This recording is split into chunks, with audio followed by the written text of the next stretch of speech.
සුබ දවසක් ඔයාලා හැමෝටම. ඔයාලා මේ එකතු වෙලා ඉන්නේ SL Next Up YouTube channel එකත් එක්ක. ඉතින් මේ දවස්වල ලංකාව පුරා ලෝකෙ පුරා කතා වෙන දෙයක් තියෙනවනේ. ඒක තමයි WhatsApp එකේ අලුත්ම අප්ඩේට් එක. privacy ප්‍රශ්නේ.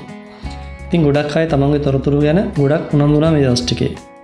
WhatsApp ලා අපේ මොන තොරතුරුද පාවිච්චි කරන්නේ? අපේ calls අහගෙන ඉන්නවද? අපේ video calls බලන් ඉන්නවද? අපේ chat එයාලා බලනවද? අපි යවන photos එයාලා බලලා එයාලගේ server වල store කරලා තියන් ඉන්නවද?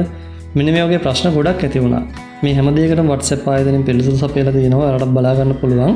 එයාලා WhatsApp එකේ තියෙන privacy policy වලට තමයි මේකෙන් උත්තර දීලා තියෙන්නේ. ඒගොල්ලෝ මෙතනදී කියලා තියෙනවා ඔයාලගේ privacy එකට issue එකක් වෙන කිසිම දෙයක් අපි කරන්නේ නැහැ කියලා. ඔයාගේ යාළුවොත් එක්ක, පවුලේ අයත් එක්ක නැත්නම් වෙන ඕනම කෙනෙක් එක්ක කුමාරු කරගන්න දේවල් කිසිම වෙලාවක එයාලගේ server වල store කරලා තියාගන්නේ නැහැ කියලා එයාලා කියලා තියෙනවා. WhatsApp protect and secures your private message කියන එක යටතේ එයාලා කියනවා WhatsApp cannot see your private message or hear your calls. ඉතින් මේකෙන් කියන්නේ WhatsApp ලා ඔයා යවන private message බලන් ඉන්නෙත් නැහැ.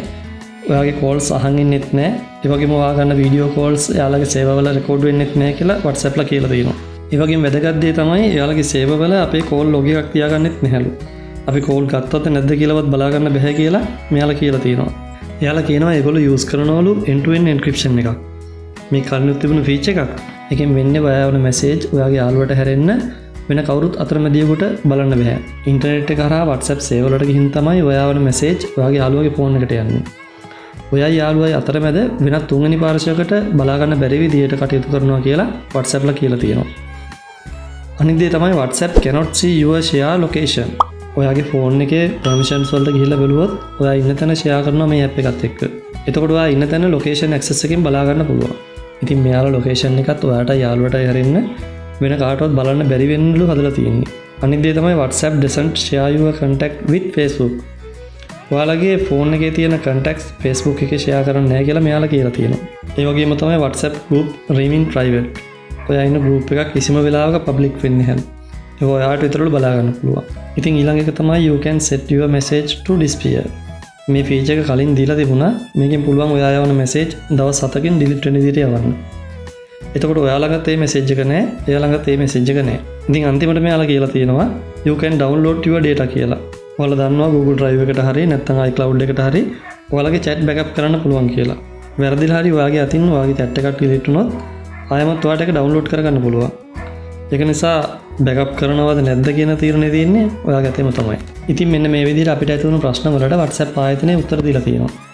එයාලට මෙහෙම දෙයක් කරන්න ඕනේ WhatsApp app එකෙන් එකපාරට මිනිස්සු ගොඩක් අයින් වුණ නිසා. ඉතින් පේනව නේද මිනිස්සුන්ගේ තියෙන බලය. අපිට එකතු වුණොත් කරන්න බැරි දෙයක් නැහැ. කොහොම වුණත් එයාලා අපිට මේවා ෆ්‍රී දෙන්න නිකම් වෙන්න බෑනේ. මොනවාරි හේතුවක් ඇතුව. මෙයාලගේ ආයතන පවත්වාගෙන යන්න අපේ ෆෝන් වල තියෙන data මෙයාලට රත්තරන් වගේ. ඉතින් අපේ ෆෝන් වල තියෙන හැම ඇප් එකකින්ම මේ වෙනකොටත් එයාලා අපිව යූස් කරලා ඉවරයි. හැබැයි ඉතින් අපි මේකෙන් හොඳ පාඩමක් ඉගෙන ගන්න ඕන. ලංකාවේ අපි නම් සාමාන්‍යයෙන් ඇප් එකක් ඩවුන්ලෝඩ් කරනකොට ඒ ඇප් එකේ තියෙන policies කියවන්නේ නැහනේ. අපේ ෆෝන් එක access කරන්න permission දෙනවා. agree වෙනවා. ඒකෙන් එයාලට අපේ ෆෝන් එකේ තියෙන data ඔක්කොම උනත් ගන්න පුළුවන්. ඒක නිසා ඊට පස්සේ ඇප් එකක් ඩවුන්ලෝඩ් කරනකොට එයාලගේ විස්තර කියවලා ඇප් එක ඩවුන්ලෝඩ් කරගන්න. ඔයාලට කියවන්න අමාරු නම් ස්ක්‍රීන්ෂොට් එකක් ගහගෙන Google Translate එකට ගිහිල්ලා සිංහල translate කරගන්න. ඉතින් මේ වීඩියෝ එක ඔයාලට වැදගත් වුණා කියලා හිතනවා නම් වීඩියෝ එක like කරන්න, comment කරන්න, යාළුවන්ට බලන්න share කරන්න. ඒ වගේම SL Next Up YouTube channel එක subscribe කරන්න අමතක කරන්නත් එපා. එහෙනම් ඔයාලට සුබ දවසක්.